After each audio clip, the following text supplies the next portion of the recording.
Great.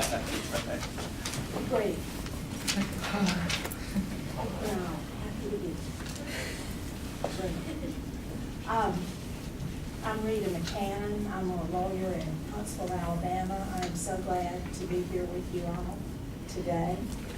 I'm Tim Moore from the University of Wisconsin-Madison, Center for Slavery and Constitution. I'm happy to be here today. My name is Michael Anderson. I'm the Vice President for Academic Affairs at Wayne State College in Nebraska. Good afternoon, judges. My name is Ashley Chan, and I'll be attending the University of Pacific this coming fall. My name is Victor Munson, and I will be attending Seattle University. My name is Abby Seeliger, and I will be attending the University of Notre Dame. My name is Ray Cavallo, and I will be attending the University of Washington this coming fall. Our teacher is Mr. Richard Clark from Reno High School. Our unit coach is the famed political essayist Matthew Thornton, and we are Unit 2. There's a Seattle trend here. Yes. All right. Question 1. When you all are ready, I'll read the question for you. Of all the rules adopted at the Constitutional Convention, the two most important were the secrecy rule and a rule allowing delegates to reconsider previous issues and change their votes. Do you agree or disagree with the historian who made this assessment, and why? What other rules established a basis for civil discourse, and in what ways, if any, did they contribute to the success of the convention? How would you assess the level of civil discourse in today's legislative bodies? What evidence can you offer to support your response? During a heated House Oversight Committee on the IRS scandal this past March, Democratic Representative Elijah Cummings angrily stated, as Republican Reform Committee Chairman Darrell Issa muted his microphone, "I am a member of the Congress of the United States of America. I am tired of this. You cannot just have a one-sided investigation. There is something absolutely wrong with that. It is absolutely un-American." This one-sided investigation has moved far from the original intent of governmental discussions or civil discourse seen at the Philadelphia Convention. Psychologist Kenneth J. Jurgen describes civil discourse as the language of dispassionate objectivity and suggests that it requires respect of the other participants. This level of respect seen today in our legislative bodies is not as apparent as it was during the drafting of the Constitution. At the Constitutional Convention in Philadelphia, civil discourse became crucial to the formation of the new Constitution. In order to encourage a higher level discussion, rules were created. As historian Harlow Unger wrote, of all rules adopted, the two most important were the secrecy rule and a rule allowing delegates to reconsider previous issues. By allowing any topic to be reconsidered at any time, the founders were able to do something that was absolutely essential to the convention's success: compromise. The secrecy rule allowed for secure, unbiased discussion, as written by Madison in a letter to Thomas Jefferson, a luxury that today's politicians do not possess. Contrary to the rules in Philadelphia, today, the congressional record is a physical record of the debates, proceedings, and activities of the United States Congress. It is published daily when the House or Senate is in session and is entirely available to the public. Other rules also contributed to the higher level of civil discourse. While a delegate was speaking, other members could not pass notes, hold conversation with one another, or read a book, pamphlet, or paper. This allowed all communication to be verbalized, and delegates had to be paying close attention to others' arguments. Contrary to this, modern-day representatives are often using social networking sites rather than focusing on the topic at hand. In order to prevent any one delegate from dominating the proceedings, a member was not allowed to speak more than twice on the same question. He could not the second time until every member had an opportunity to speak. This forced delegates to increase the specificity and brevity of their discourse. However, in today's system with 435 representatives in the House, this rule would be impractical. As we saw with the altercation that occurred in March during the IRS hearing, it is clear that the level of civil discourse is unhealthily low. The use of the filibuster as a threat epitomizes, in some aspects, the lack of civil discourse in our legislative body.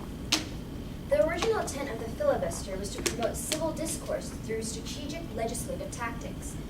For example, Strom Thurmond, a pro-segregation senator from South Carolina, vehemently opposed passage of the Civil Rights Act of 1957 with the longest, although ultimately unsuccessful, filibuster ever conducted by a single senator, speaking for 24 hours and 18 minutes.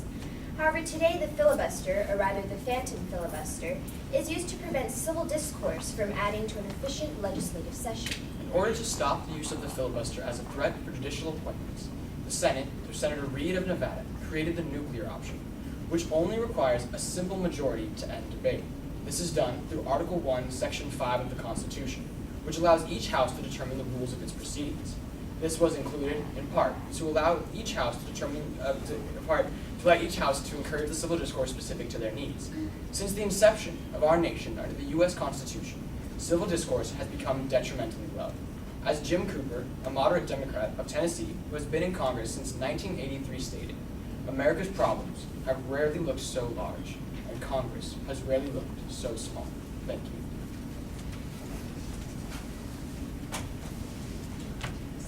I would love to. Let's think a little bit about George Washington.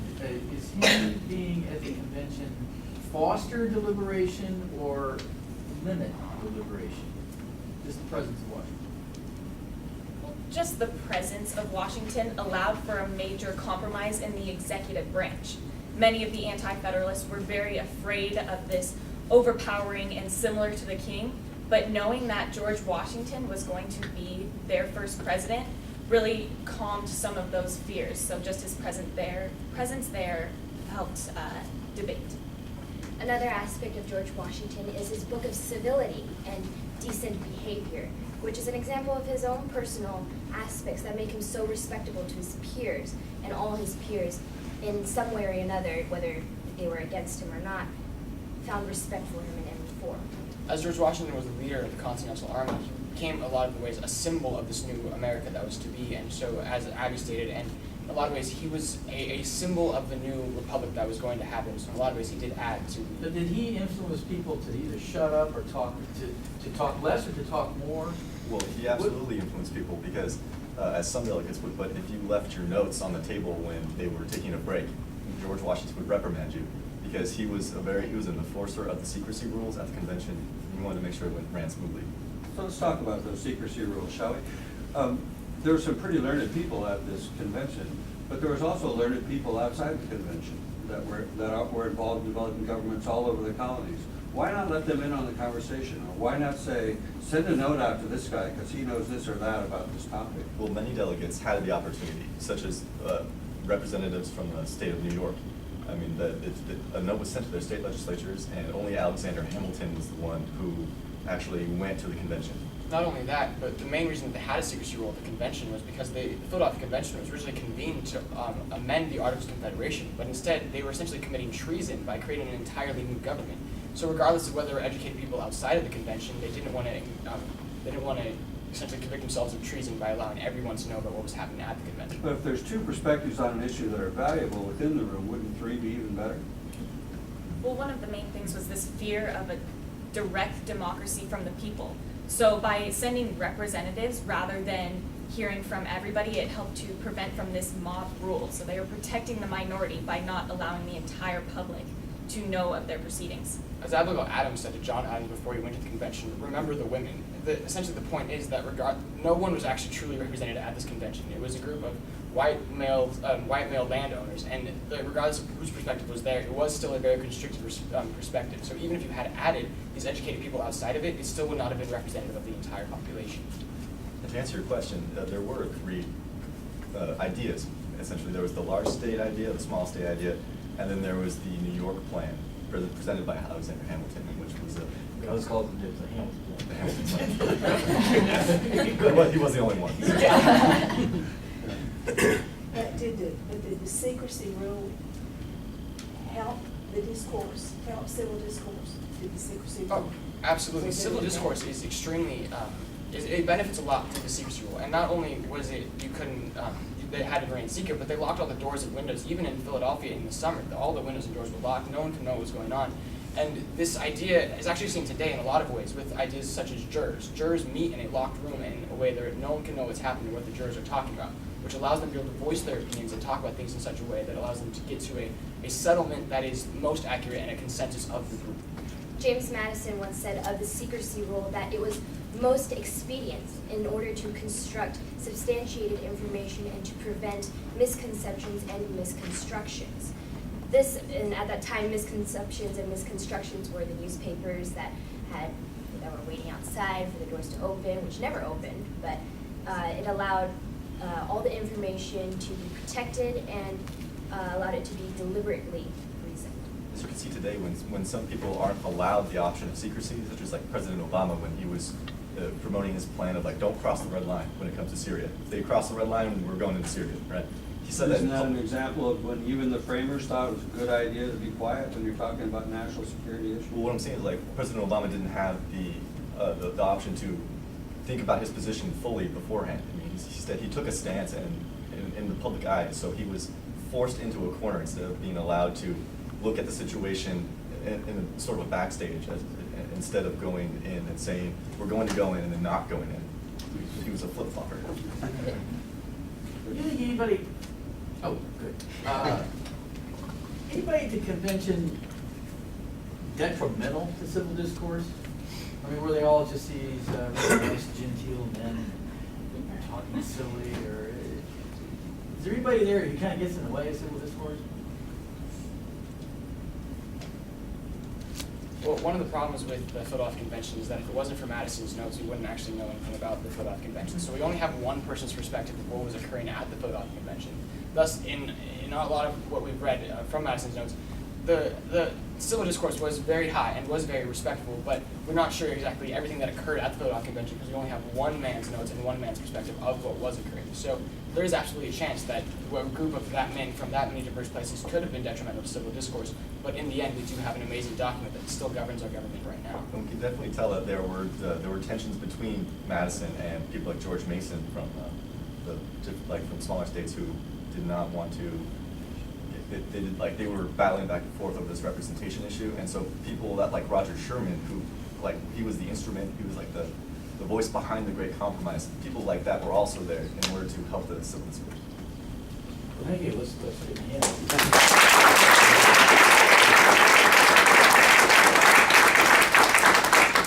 I appreciate you answering, not only your presentation was very, very fine, but pointing out some of the answers I think was looking for. It was good. Yeah, I really thought that you were well done, well put together. I really like your answer. It's a tough question. Well, if the two perspectives are good, why aren't 10 better? Because when you think about that time period, it was a tough stance to take on those framers' part, especially Washington. And you answered that quite well, I thought. So you're going to see more of those questions should you make it to Monday, and probably throughout the day today. So you have to be ready for those. You did a good job. We tried to throw you a curveball. I think my colleague to the right is going to touch on this, so I'm just going to mention it. I'm not sure they're all that civil, and maybe that's why the rules were in place. I will let Tim talk about that. And by the way, Tim, were you looking for Luther Martin on that? Oh, yeah. Okay. What a, You can take it from here. you know, I'm looking at my notes, and there's really a lot of cool stuff. You know, the anecdote about, hey, whose notes are these? They were found on the street. Don't you ever do this? I mean, that story is demonstrates you've read a little more than just the question itself. I like your jurors analogy. I'm not sure I buy that, but that's a very interesting. I think that might have been Victor. Yes. You know, I got to think about that a little bit.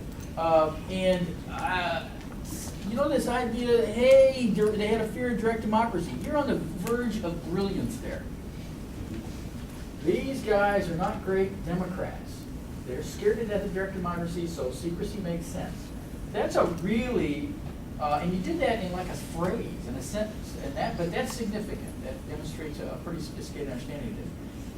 There's some little historical things I get a little grumpy with. You know, the Adams quote, that's in the 70s on Continental Congress, not the Constitutional Convention. There are a couple other notes that are floating around other than Madison's, were actually published before Madison's too. You know, so there's some little historical things, not that big of a deal. That's just like, well, me being a grumpy old man. But I guess the larger thing to me is, you know, these guys shot each other in duels. And that's when they duel. So I guess if you delve into this a little bit more, you might want to consider these rules may have been to keep them from shooting each other. I mean, remember, one of the rules is they had to talk to Washington. They couldn't look at each other. You're talking to the old man now. I mean, so I guess I'd like you to consider that. Yes, they may have facilitated civil discourse, although Luther Martin goes on for days and people are sleeping. So, I mean, there's some, I challenge you to kind of look a little bit deeper into that convention, because the rules may have served another purpose too. Now, that's a perspective. I don't particularly think that's important how the scoring works here at all. I just challenge you to think about that. But on the whole, you threw out the phantom filibuster, the filibuster, Thurman. You referenced the Constitution, Article 1.5, where they make their own rules about how they're going to work. So there's a lot of stuff in here, a lot of factual stuff that's pretty good. So I commend you on that. It's a good job. And your teacher should be commended. I was digging this.